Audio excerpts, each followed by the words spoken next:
En 1971, un grupo de estudiantes universitarios normales fue dividido en guardias y prisioneros para un experimento de psicología. En menos de 6 días, los guardias se convirtieron en sádicos. Humillaron, torturaron y destruyeron psicológicamente a los prisioneros. Nadie les pidió que lo hicieran.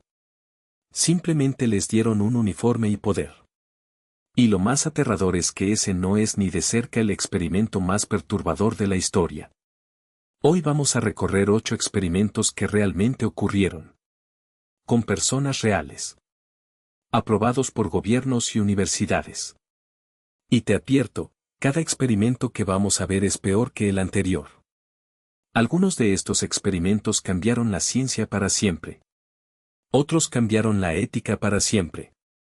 Y al final te voy a hacer una pregunta que no vas a poder sacar de tu cabeza.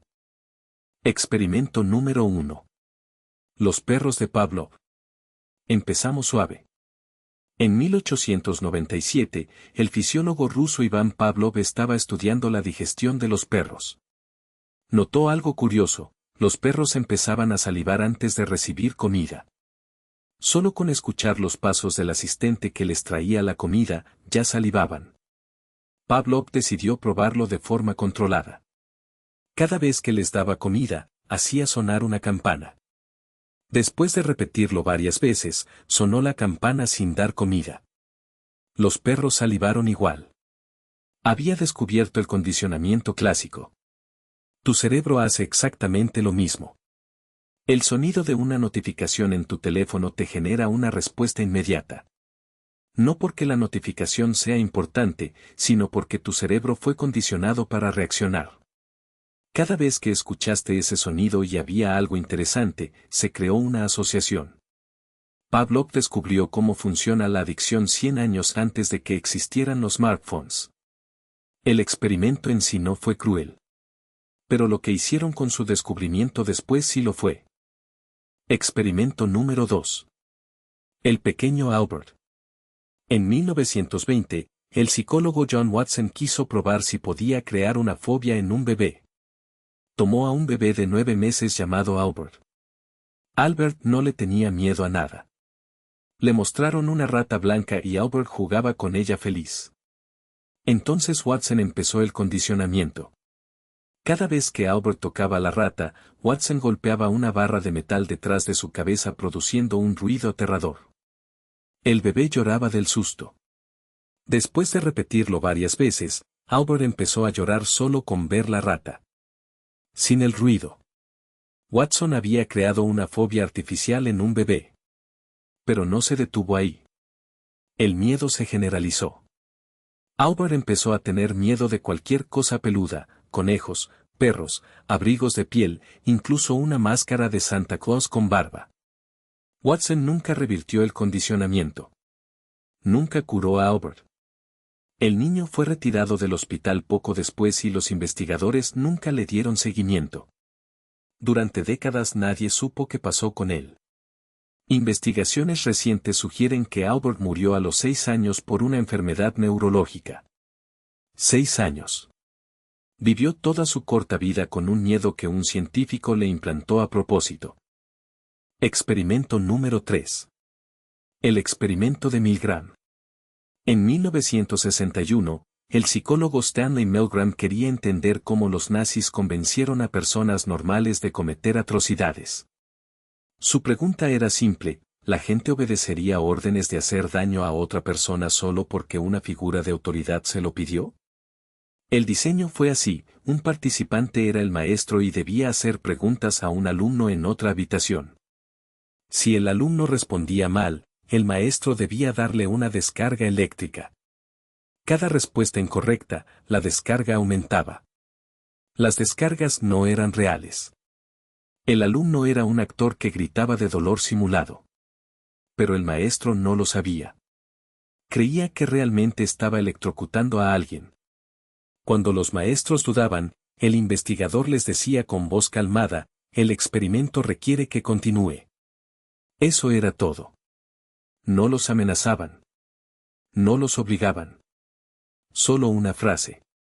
Y el resultado destruyó todo lo que creíamos saber sobre la naturaleza humana. El 65% de los participantes llegaron al voltaje máximo. 450 voltios.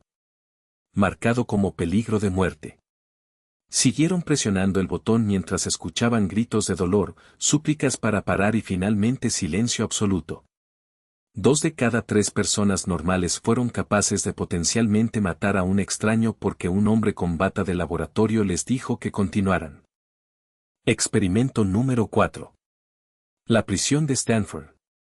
En 1971, el psicólogo Philip Zimbardo reclutó a 24 estudiantes universitarios para simular una prisión en el sótano del Departamento de Psicología de Stanford.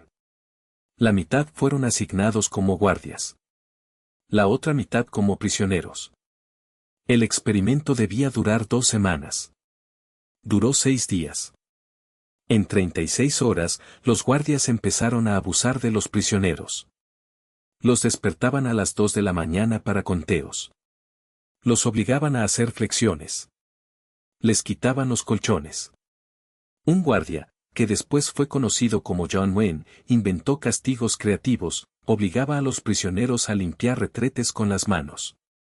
Les ponía bolsas en la cabeza. Los aislaba en armarios oscuros. Nadie le pidió que hiciera eso. El uniforme y la autoridad fueron suficientes. Los prisioneros se quebraron. Uno tuvo un colapso emocional tan severo en el segundo día que tuvieron que sacarlo. Otros empezaron a obedecer ciegamente. Dejaron de verse como estudiantes jugando un papel. Se convirtieron en prisioneros reales. Y los guardias dejaron de actuar como guardias. Se convirtieron en tiranos. Zimbardo mismo cayó en el rol. Como superintendente de la prisión, ignoró las señales de abuso. Fue su novia quien visitó el experimento, vio lo que estaba pasando, y le dijo que lo que estaba haciendo era monstruoso. Ese fue el momento en que Zimbardo paró todo. 6 días bastaron para demostrar que cualquier persona normal, bajo las condiciones correctas, es capaz de volverse un monstruo. Experimento número 5. El estudio monstruo. En 1939, la investigadora Mary Tudor, bajo la dirección de Wendell Johnson en la Universidad de Iowa, realizó un experimento con 22 niños huérfanos. Los dividió en 2 grupos. A un grupo les dijo que hablaban perfectamente, que eran excelentes comunicadores. Al otro grupo les dijo lo contrario. Les dijo que eran tartamudos. Que su forma de hablar era horrible. Que debían sentir vergüenza cada vez que abrían la boca. Ninguno de esos niños era tartamudo. Eran niños normales en un orfanato. Después de meses de recibir críticas constantes sobre su forma de hablar, los niños del grupo negativo desarrollaron problemas reales del habla. Empezaron a tartamudear. Se negaban a hablar en público. Algunos dejaron de hablar casi por completo. Las palabras de una investigadora literalmente destruyeron la capacidad de hablar de niños inocentes. El experimento fue ocultado durante décadas. Los colegas de Johnson lo llamaron el estudio monstruo cuando se enteraron. La Universidad de Iowa se disculpó oficialmente en 2001, más de 60 años después. Pero para los niños que crecieron creyendo que algo estaba mal con ellos, la disculpa llegó toda una vida tarde. Experimento número 6. MK Ultra. Ahora entramos a territorio de gobierno. En 1953, la CIA inició un programa secreto llamado MK Ultra. El objetivo, descubrir cómo controlar la mente humana. Durante 20 años, la CIA administró LSD y otras drogas a ciudadanos estadounidenses sin su consentimiento. Drogaban a soldados, prisioneros, pacientes de hospitales psiquiátricos e incluso a personas en bares sin que lo supieran. Un caso documentado, la CIA montó casas de seguridad en San Francisco donde prostitutas llevaban a clientes y agentes les ponían LSD en las bebidas mientras observaban detrás de espejos falsos. Se llamaba Operación Midnight Climax. No es una teoría conspirativa. Está desclasificado. En 1973, el director de la CIA ordenó destruir todos los archivos de MK Ultra. Pero un error administrativo dejó sobrevivir 20.000 documentos que fueron descubiertos años después. Lo que sabemos viene de esos documentos. Lo que no sabemos, lo que fue destruido, probablemente es mucho peor. Al menos una persona murió directamente por el programa, Frank Olsen, un científico del ejército al que le dieron LSD sin su conocimiento y cayó de una ventana de un hotel días después. Su familia luchó durante décadas para probar que fue asesinado. Experimento número 7. Tuskegee. Este es el que más debería avergonzar a la medicina moderna. En 1932, el Servicio de Salud Pública de Estados Unidos reclutó a 600 hombres afroamericanos en Alabama. 399 tenían sífilis. 201 no, a ninguno se le dijo que tenía sífilis. Les dijeron que estaban siendo tratados por mala sangre. Un término vago que no significaba nada. En realidad no los estaban tratando. Los estaban observando. Querían documentar cómo la sífilis destruye el cuerpo humano cuando no se trata. Cuando la penicilina fue descubierta en los años 40 y se convirtió en el tratamiento estándar para la sífilis, los investigadores específicamente impidieron que los participantes recibieran el medicamento. Les negaron la cura a propósito. El experimento duró 40 años. De 1932 a 1972. 40 años. En ese tiempo, 28 hombres murieron directamente de sífilis. 100 murieron de complicaciones relacionadas. 40 esposas fueron infectadas.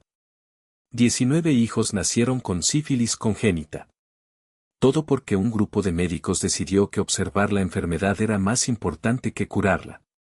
El experimento solo terminó cuando un empleado filtró la información a la prensa en 1972. No paró por ética. Paró porque los atraparon. Experimento número 8. Unidad 731. Este es el fondo. Lo peor que la ciencia le ha hecho a seres humanos. Durante la Segunda Guerra Mundial, el ejército imperial japonés operó un programa secreto de guerra biológica en Manchuria, China. Se llamaba Unidad 731, dirigida por el general Siri Shi. Lo que hicieron ahí es difícil de describir. Infectaron prisioneros con enfermedades letales como la peste, el cólera y el antrax para estudiar cómo se propagaban. Realizaron cirugías sin anestesia para observar los órganos en funcionamiento. Congelaron extremidades de personas vivas para estudiar los efectos de la congelación.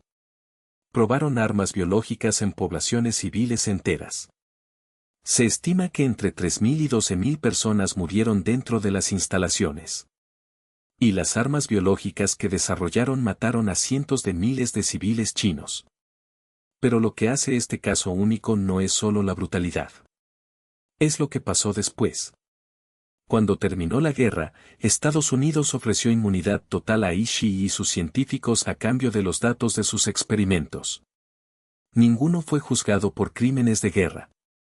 Ishii murió libre en 1959. Los datos obtenidos mediante tortura y asesinato fueron incorporados al Programa de Defensa Biológica de Estados Unidos. La ciencia usó esos datos. Datos escritos con sangre. De estos horrores nació algo importante. Las reglas éticas que hoy protegen a las personas en experimentos científicos existen directamente porque estos experimentos ocurrieron. El Código de Nuremberg de 1947 fue la primera declaración internacional de ética en investigación. Fue escrito literalmente porque los nazis experimentaron con humanos. La Declaración de Helsinki en 1964 estableció que el bienestar del participante siempre debe estar por encima de los intereses de la ciencia. El Informe Belmont de 1979, escrito directamente como consecuencia de Tuskegee, creó los 3 principios que hoy rigen toda investigación con humanos: respeto por las personas, beneficencia y justicia. Hoy ningún experimento con humanos puede hacerse sin pasar por un comité de ética. Ningún participante puede ser engañado sin un proceso de consentimiento informado. Estas reglas no cayeron del cielo. Se escribieron con la sangre de las víctimas de estos experimentos. Y ahora la pregunta que te prometí al inicio. Cada uno de estos experimentos fue legal en su momento. Cada uno fue aprobado por instituciones respetables. Cada uno fue realizado por personas que se consideraban científicos, no monstruos. Y aquí está la pregunta, ¿qué estamos haciendo hoy que en 50 años será considerado monstruoso? Las redes sociales experimentando con las emociones de miles de millones de personas sin su consentimiento real. ¿La inteligencia artificial entrenada con datos de personas que nunca dieron permiso? ¿Empresas farmacéuticas probando medicamentos en países pobres donde las regulaciones son más laxas? ¿El reconocimiento facial masivo sin consentimiento? Cada generación mira hacia atrás con horror a lo que la generación anterior permitió. La pregunta es, ¿qué va a mirar con horror la siguiente generación cuando nos mire a nosotros? Si este video te hizo cuestionar lo que la ciencia es capaz de hacer, dale like y suscríbete. Cada día exploramos los temas más fascinantes y perturbadores de la historia, la ciencia y nuestro mundo. Déjame en los comentarios cuál de estos experimentos te impactó más. Y sobre todo dime, ¿qué crees que estamos haciendo hoy que en 50 años será imperdonable? Nos vemos mañana.